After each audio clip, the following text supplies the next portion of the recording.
एक छोटे से गांव की गरीब बहू थी। उसका नाम सविता था। सविता का विवाह गांव के निर्धन परिवार में हुआ था। उसने जीवन में संघर्ष को हमेशा देखा था। सविता का पति राजू एक किसान था, लेकिन उसकी भूमि बहुत कम थी और उनके पास अधिक संसाधन नहीं थे। सविता की सास हरवंशी देवी एक बहुत ही धार्मिक महिला थी, जो हमेशा पूजा पाठ में व्यस्त रहती थी। उनकी उपस्थिति और पूजा का असर सविता पर भी था, लेकिन सविता का दिल उस धार्मिक और समृद्ध घर में अपनी स्थिति को लेकर कुछ न कुछ खटका करता था। बसंत पंचमी का दिन निकट आ रहा था। पूरे गांव में हर्षोल्लास का माहौल था। गांव के लोग सरस्वती पूजा की तैयारी में जुटे हुए थे। सविता ने देखा कि लोग अच्छे कपड़े पहनकर मंदिर जा रहे हैं, नए सामान खरीद रहे हैं और घरों को सजाने में व्यस्त है। सविता का मन भी उस दिन पूजा की ओर आकर्षित हुआ, लेकिन उसकी स्थिति के कारण वह सोचती रही कि क्या वह इस त्योहार को पूरी तरह से मना पाएगी। उनके पास नए कपड़े या गहने नहीं थे।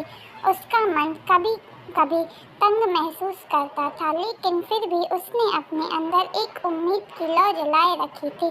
बसंत पंचमी का दिन आया और सविता के नए दिन की शुरुआत अपनी सास के साथ मिलकर घर के मंदिर में पूजा की तैयारी से की। सविता ने हरवंशी देवी से कहा, माँ, क्या हम इस बार बसंत पंचमी का त्योहार ठीक से मना पाएंगे? हरवंशी देवी मुस्कुराई और बोली, बिल्कुल बेटा, त्योहार का असली अर्थ मन, भावना और आस्था में होता है, न कि वस्त्रों या धन में।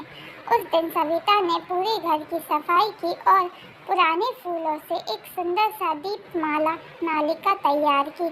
उसने घर में कोने कोने में सफ़ेद और पीले रंग के फूल सजाए, क्योंकि बसंत पंचमी में पीला रंग बहुत महत्वपूर्ण माना जाता है। उसका दिल खुशी से भरा हुआ था, क्योंकि उसने यह काम अपनी मेहनत और सच्ची निष्ठा से किया था।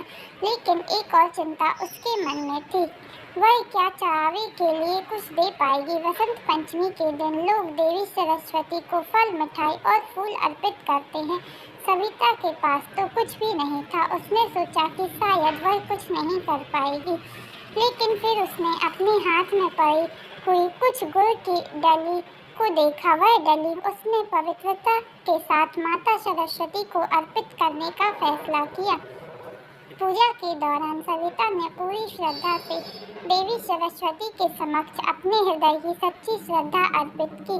पूजा संपन्न होने के बाद हरवंशी देवी ने सविता को आशीर्वाद दिया और कहा, तुम्हारा दिल सच्चा है और इसी सच्चाई के कारण तुमने इस दिन को सबसे सुंदर बनाया है।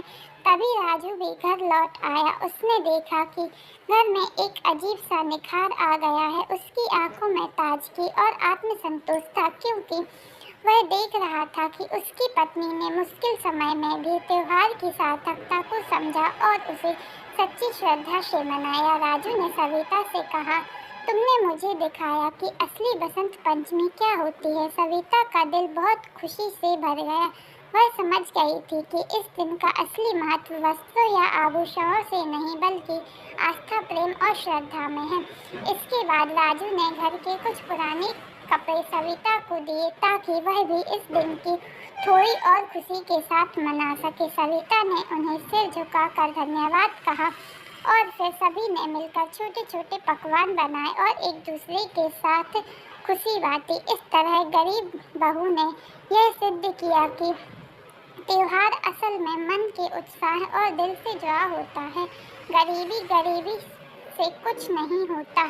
यदि दिल में श्रद्धा और आस्था हो तो वही असली समृद्धि होती है। सविता ने बसंत पंचमी का त्योहार अपनी मेहनत, समर्पण और सच्ची श्रद्धा से मनाया और यह उसे जीवन भर याद रहेगा। चैनल को सब्सक्राइब करना ना भूलें।